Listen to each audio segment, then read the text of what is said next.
Despite the latest chaos engulfing the ANC at the moment, one political analyst believes the governing party will remain the largest in the 2024 polls. Sanet Madonsela puts this to a fragmented opposition with no clear strategy to take advantage of the current state of the ANC.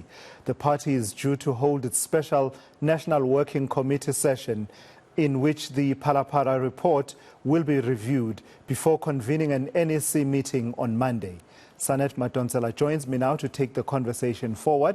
And Sanet, I don't know, let's start perhaps with your own reflections of the political fallout from, what was step one of a three-step process on how to impeach a president constitutionally in South Africa. Naturally, it has the first step of those three steps has come out with this report, and there's been massive political fallout. What's your reading of that fallout, especially as it plays itself out in the ANC, but also in the stability or otherwise of the government? Thanks so much for having me. I think the reaction to the support or to the report isn't surprising.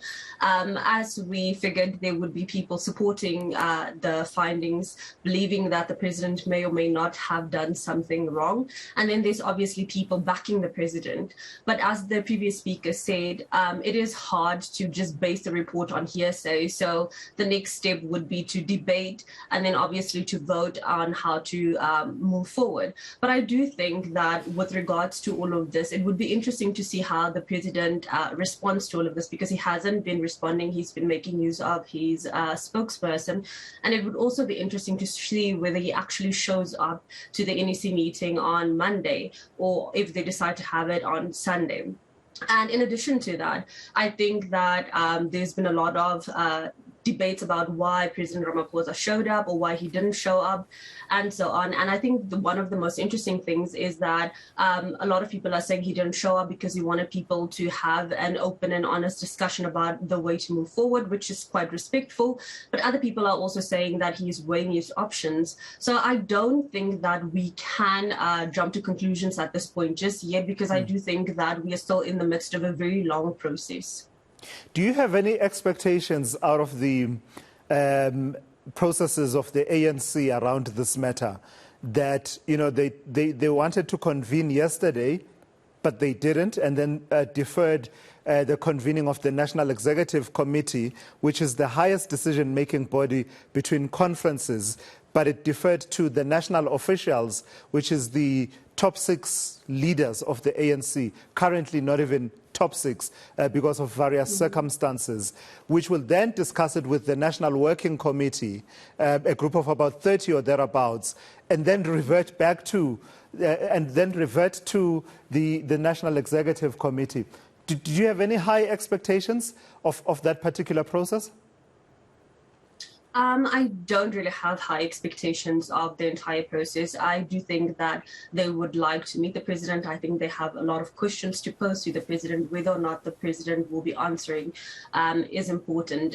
Whether the top 4 will be meeting remains open for debate. There are a lot of people saying that it's not going to happen because the president may be advised not to do it. But a lot of people are saying that it might happen and might then result into the larger committee meeting or the working group meeting.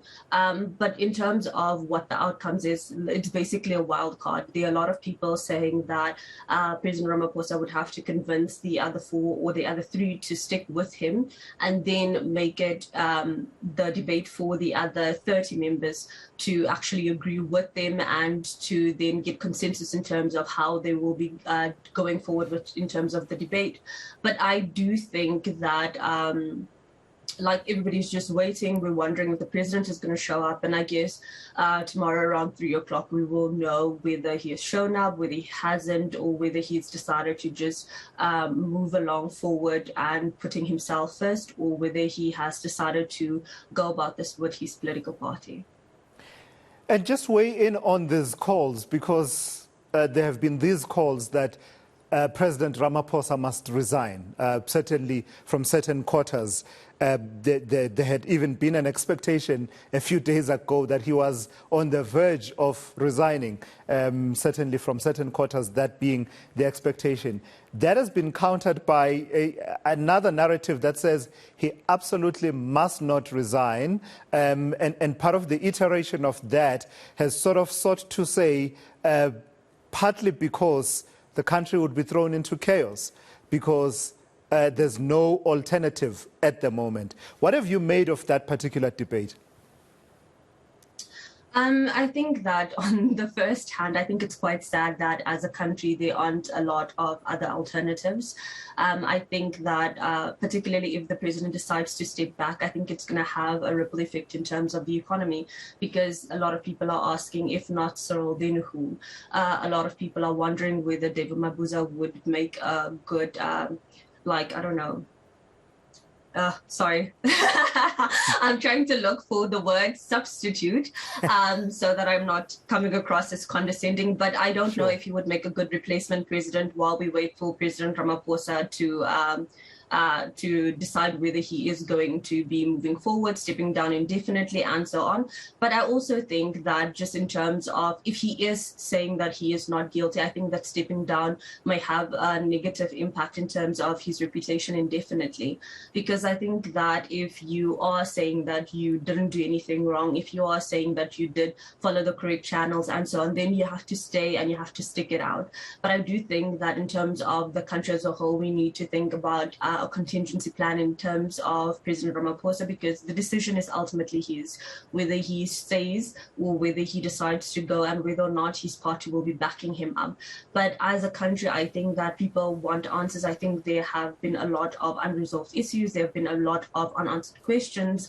And I think that the president makes it very hard for people to stand behind him and back him, especially when he goes into complete hiding. But other people may also say that sometimes not speaking is speaking in itself, because you don't give people more information than they need, because this is still an ongoing investigation. So I think that may be why the president has remained absolute silent. But I do think that we are looking forward to Monday to hearing whether or not they'll be proceeding with him, or whether or not he's decided that this may be the end for him.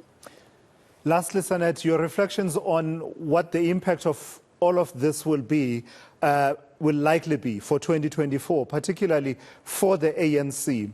The ANC has been in this position where it had a president who had been found wanting, certainly in a more definitive way, in terms of adherence to the Constitution and fidelity to the Constitution, and chose to stand by him and back him up. And right now, the way I see it, the opposition would like nothing more than a situation where basically they have that message again that says, you see, there's your ANC once again, a constitutional delinquent of a president, and they are standing by him and they're taking collective responsibility, and you should give them collective punishment as a voter in 2024. What's your sense of how this plays out in terms of the ANC's fortunes in 2024, depending on how it handles this moment? I think that this is a defining moment for the ANC. I think that they have to make a right decision, not only for just December 2022, but also for 2024, as you rightfully mentioned. But I also think that there's a lot of differences between President Ramaphosa and President Jacob Zuma. So I think that while there may be similarities, there are also differences. So I think that until there's actual evidence in terms of President Ramaphosa and this whole Phala scandal, I think that it would be quite wrong to say that he should just step aside and so on. But I also think that the party is right in saying that dragging on this whole Phala scandal may have negative consequences in terms of the political party. But I'll also just mention this. A lot of the time, the opposition parties mention what the ANC is doing wrong and what the ANC leaders are doing wrong, but they're not coming up with alternatives. This is an excellent opportunity for them to seize the moment. It's an actual great opportunity for them going to campaign around this to get the support and to get those voters who may not naturally stand with the ANC post this December conference, but instead of focusing on that, they are focusing on this one scandal in preparation. Because if the ANC doesn't do well, I still think that it might win with a reduced majority, or even if it goes into a coalition, the ANC might still have most of or majority of the votes leading the coalition. So I think that there should be a contingency plan in terms of the other political parties for post 2024. I think that they should prepare themselves for a coalition where the ANC might have, I don't know, 30 or 40% of the votes. But I also think that they should actually come up with strategies in terms of how we can tackle this issue. Because at the end of the day, it's not just about political parties and whether or not this person sits in parliament or whether it's someone else. I think that it is actually about serving the people and actually rendering those services and addressing this governance issues that we are facing. And also this pandemic or endemic, which is corruption and state capture in this country. I think there's a lot that needs to be taken into account. Yeah. I think that the country does need more decisive leadership. And I think that these opposition parties can use this as an opportune moment in terms of just planning and deciding on a way forward. All right, Sanet Madonsela, always good talking to you. Sanet Madonsela, they're weighing in on the recent developments and happenings around Parapara and the outcome of the three-person panel whose task it was to establish whether there's enough grounds to move on to step 2 in the impeachment process, which is the formation or otherwise of an ad hoc committee in Parliament. Of course, step 3 being the issue serving in the National Assembly should it reach that stage.